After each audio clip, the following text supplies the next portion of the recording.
Narito ang mga balita ngayong araw. Parusa sa pamumulot ng endangered seashells, alamin. Panukala laban sa ticket scalping na ispabilisang ipasa sa Senado. Panukalang magbabawas sa mga bata na gumamit ng social media, iniain na rin sa Kamara. At parusa sa paggadlang sa pagsali at pagbuo ng unyon, alamin. Sa likod ng mga paglabag sa batas at iba't ibang krimen na laman ng balita, ano nga bang kinahantungan ng mga sangkot at may sala? Ang mga pinagbabawal, ating bibigyang linaw. Ang mga karapatan, ating bibigyang kamalayan. Aalamin ang mga pananagutan sa likod ng mga bawal. Ako si Dustin Bayog at ito ang Hoy, Bawal Yan! Ito ay bunsod ng naitalang 17 individual na ang kanilang naaresto. Ng Metro Manila Development Authority o MMDA, ang No Contact Apprehension Policy o NCAP sa Metro Manila. Sa ang ilang mga dokumento ay peke. Hindi rin legal ang employment na ipinangako sa kanila. Sa mata ng batas, mananagot ang sangkot at may sala. Dahil sa bawat paglabag, may karampatang parusa. Alamin ang mga pananagutan sa likod ng mga bawal. Dito sa Hoy, Bawal Yan! Para sa ating unang balita, ngayong panahon na naman ng tag-init, marami ang tiyak magpupunta sa dagat upang magbakasyon and beat the heat. At isa nga sa kinahiligan ng ilan ay ang pamumulot ng seashell sa dalampasigan bilang mga souvenir. Pero hinay-hinay lang po dahil ang ilan sa mga ito ay protektado at bawal pupulutin o iuwi. Ang parusa sa mga lalabag dito, alamin sa report na ito.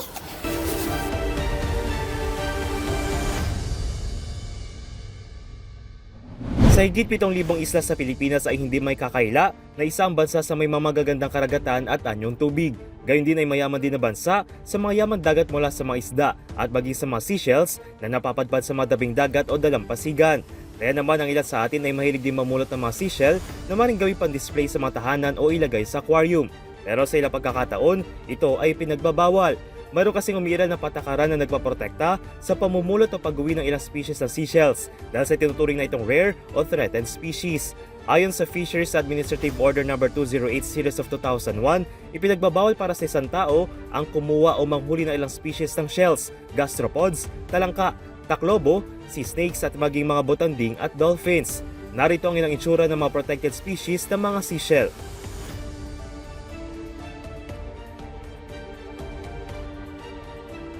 Kaya ang sino man nalalabag dito ay maaaring mapanagot sa ilalim ng Section 3 kung saan maaaring maharap sa kulong na 12 taon hanggang 20 taon o multa na abot hanggang 120,000 pesos. Kabilang din dito pag-forfeit sa mga nakuwang species at kung naangkop ay maaaring makansela ang fishing permit lalo na para sa mga nagnenegosyo.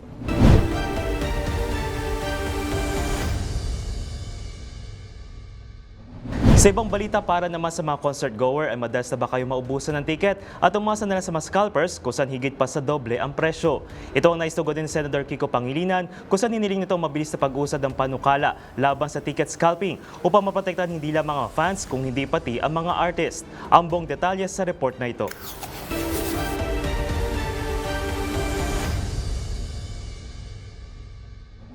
Nanawagan ng mabilis na pagpasa sa Senator Kiko Pangilinan sa panukalang magbabawal sa ticket scalping o muling pagbenta ng mga ticket sa mga concert at iba pang activities na lagpas sa orihinal na presyo. Nakasaad ito sa inihayang Senate Bill 1989 o Anti-Ticket Scalping Act kung sa binibigyan kahulugan nito bilang pag-hoard, pagbenta at pagbili ng mga admission tickets sa mga entertainment event na walang permiso sa organizer o distributor. Kung saan ang layo nito ay pagbenta sa mga ticket na higit sa 10% sa original price. Kabilang din dito ang mga gumagamit ng fake accounts at paraan ng panloloko upang makakuha ng access sa mga ticket at makaiwas sa security control. Ayon kay Pangilinan, layo ng batas na tuluyan na mawala ang gawain ito at upang mabigyan ng puwang ang mga Pilipino na makanood at makasama sa mga pagtatanghal. Hindi lang daw ito para sa mga fans, kundi upang protektahan din ng mga artist na magkaroon ng mas malakas na fan bases at mas mataas na revenue o kita. Samantala nakapalob sa panukala na sino mang mahuli rito ay maaaring makulong ng 6 na buwan o multang 100,000 piso para sa unang offense. Aakyat ito sa 1 taong kulong at 250,000 pesos para sa ikalawang offense, habang 3 taon ang ipapataw sa ikatlo at susunod pang offenses, kabilang ng kalahating milyong piso bilang multa.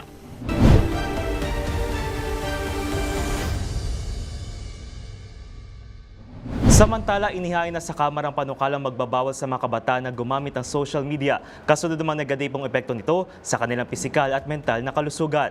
Narito po ang buong report.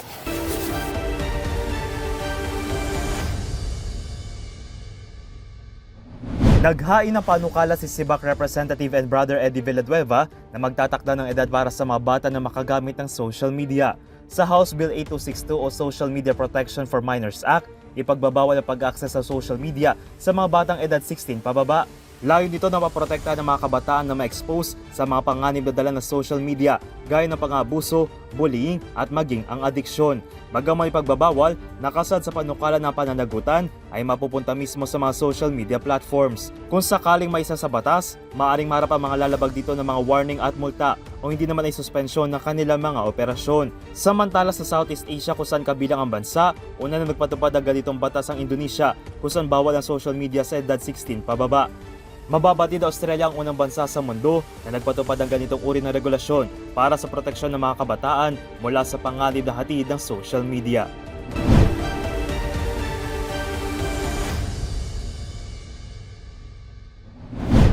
Sa iba pang mga isyu, kinikilala ng ating saligang batas sa mga karapatan ng ating manggagawa para sa disenteng trabaho at pasweldo. At bahagi ng karapatan na ito ay ang pagbuo pagsali sa mga unyon na layong representa kanilang mga panig sa mga talakayan tungkol sa ilang isyu ng trabaho gaya ng mga benepisyo. Ano nga bang batas na tumitiyak dito? Alamin yan sa aking ulat.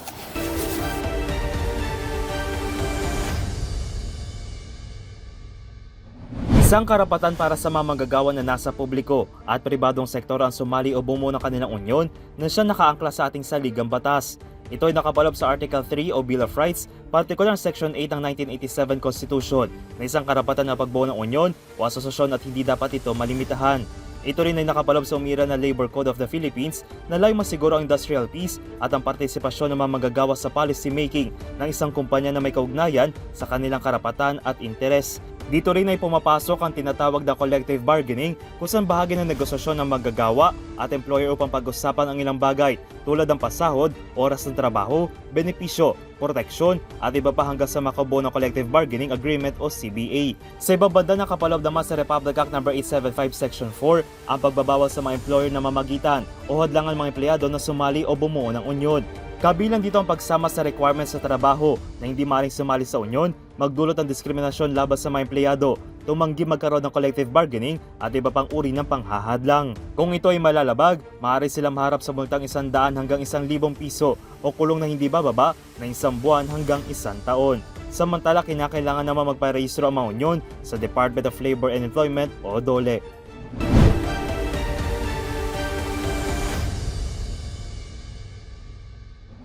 Sa ating susunod na report, isa ang seatbelt sa mga safety precautions sa mga sasakyan upang maiwasan ng mas malalang injury o impact kung sakaling masangkot man sa aksidente. Kaya meron po tayong batas na nagbibigay mandato para sa lahat ng driver, publiko man o pribado, na dapat ay gumamit ng seatbelt habang nagmamaneho. Kung ano nilalaman ng batas, alamin yan sa report na ito.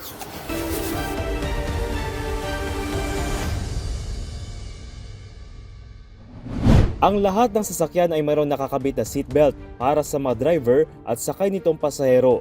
Ito ang pangunahing proteksyon ng mga individual upang maiwasan ang malubhang epekto sakaling masangkot sila sa aksidente o tinatawag na preventive approach para masiguro ang kaligtasan ng mga bumibiyahe.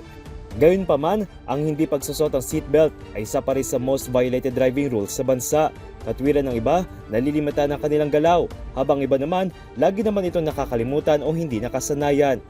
Ngunit ayon sa Republic Act No. 8750 o ang Seatbelt Use Act in the Philippines, ang mga driver at front row passenger ng pribado at pampubliko sa sasakyan ay required na magsuot ng seatbelt habang tumatakbo sa sasakyan sa anumang lugar. Nakasaad din dito na maski ang mga paseros sa likod o backseat passengers ng mga pribado sa sasakyan ay nararapat di magsuot nito. Ang sinumang driver na mahuli na hindi nakasuot ng seatbelt habang nagmamaneho ay papatawan ng 100 hanggang 1,000 piso para sa unang offense, 200 hanggang 2,000 piso para sa pangalawang offense at 500 hanggang 5,000 piso naman at 1 linggo suspension ng driver's license ang ipapataw sa driver para sa pangatlo at mga susunod pang offenses. Nakasaad din sa batas na required ang mga public utility vehicle o PUV na maglagay ng mga signages sa kanilang mga sasakyan na nagpapaalala sa mga pasero na magsuot ng seatbelt at ang hindi sumunod dito ay papatawan ng 3,000 pisong multa. Habang ang mga gumagawa ng sasakyan na wala naka-install na seatbelt ay maaaring pagmultay ng 5,000 hanggang 50,000 pesos at 1 hanggang 5 taong suspension ng lisensya ng negosyo. Samantala, kabilang din sa nasabing batas, partikular ang Section 5, ang hindi pagpapaintulot o pagpapasakay ng mga bata na edad 6 na taon pababa sa front seat o katabi ng driver kahit pa ito ay nakasuot ng seatbelt. Hindi ito may tuturing na ligtas at mas mabuting paupuin na lamang ang mga ito sa likod na nakasuot pa rin ang seatbelt.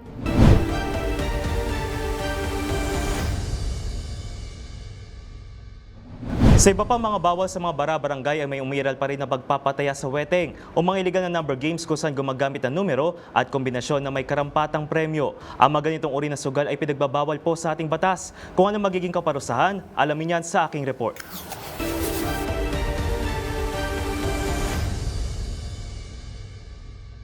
Sa mga iski-iskinita ay madalas natatagpuan ng mga taong may hawak na papel at ballpen upang mag-ikot at magpataya ng weteng. Isang uri na sugal kung saan tatayan ng kombinasyon mula numero 1 hanggang 37 at makatatanggap ng premyo kung tumama ang iyong taya.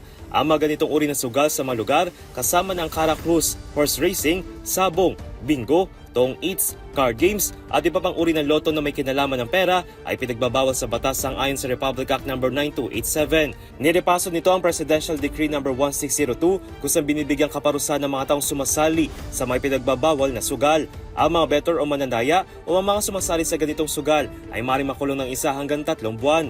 Para naman sa mga personnel o staff ay maaaring makulong ng 6 na taon hanggang 8 taon, habang 8 taon at 10 taon para sa mga kolektor ng taya o kobrador kung tawagin sa mga sugalan.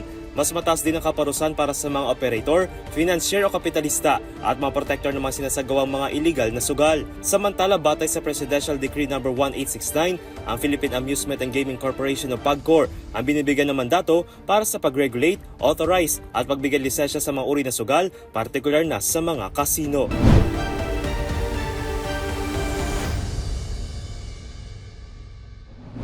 At sa ating huling report, ang pagpili ng trabaho na papasukin ng isang individual ay nakabatay po sa personal na pamantayan at kapasidad ng bawat isa. Kaya sa pag-alis ng trabaho, malagaring isaalang-alang ang mga ito. Paano naman kung ang isang empleyado na nais mag-resign ay pinipigilan ng kanyang amo o employer? Ano kaya ang parusa rito? Alamin yan sa report na ito.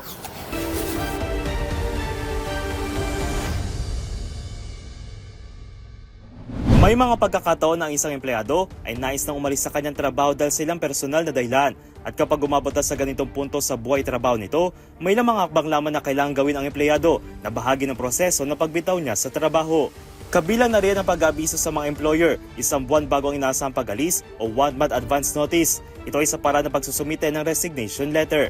Paano naman kung matapos mag-abiso ang isang empleyado at may sumite mga kinakailangang dokumento ay hindi ito pinayagan ng kanyang employer o mas masaklap pa ay iniipit ito para hindi tuluyang makaalis. Batay sa 1987 Constitution, isa sa mga basic human rights ng bawat individual ay ang kalayaan mula sa sapilitang pagtatrabaho. Ibig sabihin, walang karapatan si employer na tanggihan ang nais ng isang empleyado na mag-resign. Samantala, maaari naman ang immediate resignation kung ang isang empleyado ay nakaranas na pang-abuso sa employer, gaya ng hindi tamang pagtrato at paggawa ng isang krimen laban sa empleyado. Maaari rin naman ang bukas ng loob ng employer na tanggapin ang resignation kahit pa wala ang 1-month notice.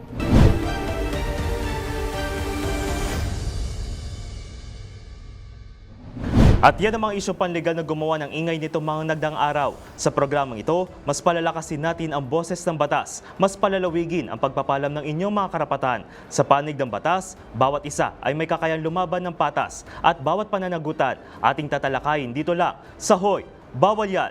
Muli ako po si Dustin Bayog ng DZRH TV. Una sa Pilipinas, una sa Pilipino.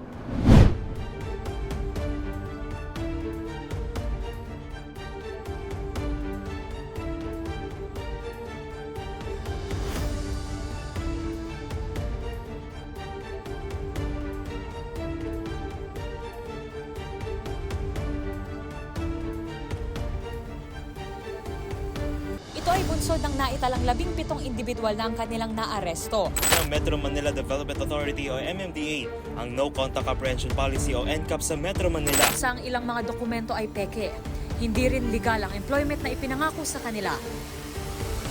Sa mata ng batas, mananagot ang sangkot at may sala. Dahil sa bawat paglabag, may karampatang parusa. Alamin ang mga pananagutan sa likod ng mga bawal. Dito sa Hoy, Bawal Yan!